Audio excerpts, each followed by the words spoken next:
हमारे चैनल पे नए हैं तो अध्ययन समाचार को सब्सक्राइब करिए और रहिए अपने आसपास की खबरों से हमेशा अपडेट।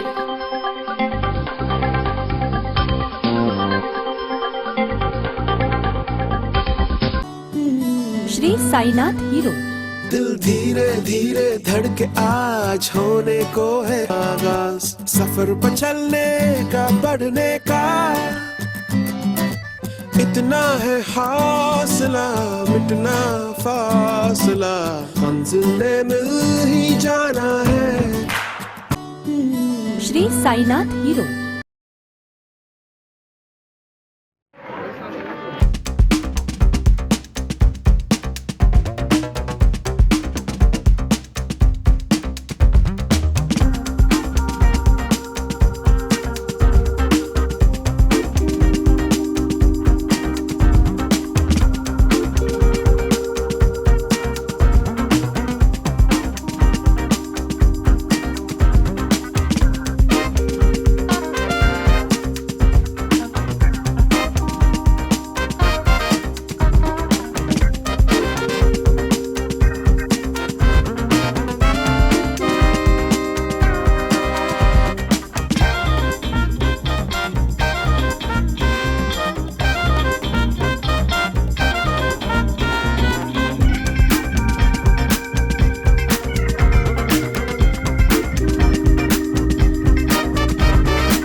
उशिरी लाज लाजे सई तू होणार नवरी एका आभूषणशी घेऊन दागिनी एका आभूषणशी घेऊन दागिनी हिरे मोती आणि खरी तीच परंपरा तोच विश्वास एकता ज्वेलर्स नगर परिषद समोर मेन रोड परतवाडा. परतवाडा शहरातील जयस्तंभ चौक मध्ये असणाऱ्या लाकूड बाजारात रात्री 1:30 वाजता भीषण आग लागली आहे. भीषण आगीत 7 ते 8 फर्निचरचे दुकान जळून खाक झाले असून करोडो रुपयाचे नुकसान झाले आहे. लग्न विवाह असल्याने मोठ्या प्रमाणात फर्निचरची साहित्य तयार करून ठेवण्यात आले होते. मात्र अचानक एका फर्निचरला आग लागली आणि संपूर्ण 7 ते 8 9 दुकाने या आगीत जळून खाक झाले. हे 1:20 दुकानाला जेव्हा आग लागली तेव्हा नगरपालिका अग्निशमन विभागाला माहिती देण्यात आली. त्यावेळी अग्निशमन विभागाची एक गाडी 10 ते 15 मिनिटात या ठिकाणी आली. मात्र नगरपालिकेची दुसरी गाडी या ठिकाणी उपलब्ध झाली नाही. एकंदरीत अचलपूर नगरपालिकेच्या अग्निशमन विभागाची असलेली अवस्था या आगीच्या अनुषंगाने पुन्हा समोर आली आहे. अग्निशमन व्यवस्था शहराच्या नगरपालिकेवर करोडो रुपये लाखो रुपयाची तरतूद असताना ती अग्निशमन व्यवस्था योग्य नसल्याचे पुन्हा उघड झाले आहेत.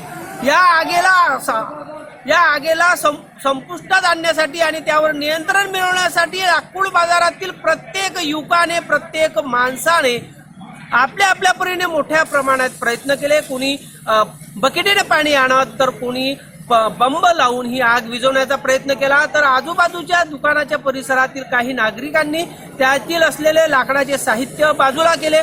प्रत्येक जण सर्व मतभेद विसरून केवळ मदतीला धावत होते आणि प्रत्येक जण मदत करत होता. ही आग कशी संपुष्टात येईल. मात्र या ठिकाणी आगीचे भीषण रूप होते, कारण एकच अग्निशमनची गाडी ही आग कशी संपुष्टात आणणार असा हा प्रयत्न या ठिकाणी आग विझवण्याच्या दरम्यान सुरू होता. चांदूर बाजार व दर्यापूर नगरपालिकेच्या अग्निशमन विभागाची गाडी इथे दाखल झाली. ही आग अजूनही सतत सुरू असून तिला आटोक्यात आणण्याचा प्रयत्न या ठिकाणी केला जात आहे.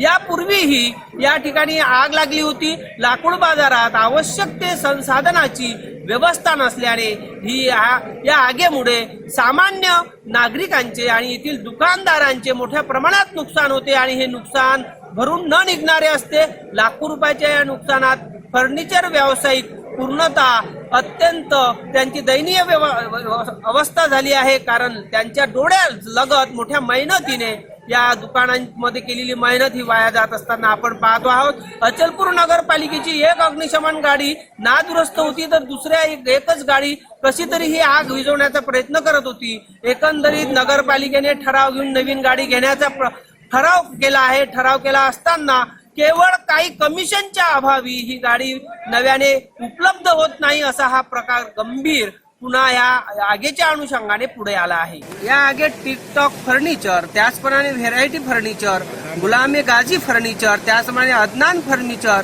तसेच अबू तालिब फर्निचर अशा अनेक प्रतिष्ठानाचा समावेश आहे. त्यातील या सर्व फर्निचर प्रतिष्ठानांमधून त्यांच्या दुकानात तयार करण्यात आलेले सागवानचे सोफे असतील, पलंग असेल, आरमारी असेल असे पूर्ण साहित्य जळून खाक झाले आहे. लाखो रुपयाचा माल या आगीच्या भस्मस्थानी ठरलेला आहे. एकंदरीत ही आग भयंकर असून रात्री 1:30 वाजेपासून सुरू असलेली आग आता रात्रीचे 3:45 झाले आहेत तरी सुद्धा आग आटोक्यात आली नाही. ती आग आटोक्यात आणण्याचा प्रयत्न या ठिकाणी केला जात आहे. सानुकांसह जितेंद्र रोडे, अध्ययन समाचार लाईव्ह. या घटनेच्या अनुषंगाने सर्व शहरातल्या नागरिकांना विनंती आहे की आपण जे फायर प्रिकॉशन्स घेणे अपेक्षित आहे ते घेतल्या पाहिजेत, जेणेकरून कुठलीही दुर्घटना होऊ नये. आणि ती दुर्घटना टाळण्यासाठी आपल्याला रस्ते मोकळे असणे अपेक्षित आहे. त्या शहरातल्या ज्या अतिक्रमणित जागा आहेत त्या बऱ्याचशा स्वतःहून लोकांनी क्लिअर केल्या पाहिजेत. प्रशासनाला प्रत्येक गोष्टीमध्ये नियम आणि हे फॉलो करणं अपेक्षित असताना सुद्धा बऱ्याच लोकांकडून त्याची दुर्लक्ष होत आहे. तर या सगळ्या गोष्टींचा विचार केला, जीवितहानी आणि वित्तहानी टाळण्याच्या दृष्टीने सगळे नियम लोकांनी पाळावेत एवढीच विनंती. आणि अग्निशमन गाडी संदर्भात काय समस्या आहे प्रशासनाकडे? नवीन गाडीसाठी काही प्रस्ताव? नवीन गाडी आपली अजून एक घेतोय आपण, कारण शहराची गरज पाहता आपल्याला अजून एका गाडीची आवश्यकता आहे. तर तसाही प्रस्ताव आपला सुरू आहे.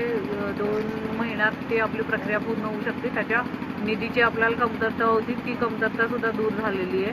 तर 2 महिन्यात ती गाडी आपल्याला मिळू शकेल नवीन. दुसरं असं आणखी ह्या ज्या गाडी नवीन येणार आहेत, आज आग विझवण्यासाठी कुठून कुठून गाड्या आल्या होत्या? दर्यापूर, अंजनगाव, अमरावती महापालिका आणि चांदूर बाजार या सगळ्या नगरपालिका महापालिकांनी आपल्याला मोठ्या प्रमाणात मदत केली आणि त्या गाड्या पाठवून या आग विझवण्यासाठी सहकार्य केलं.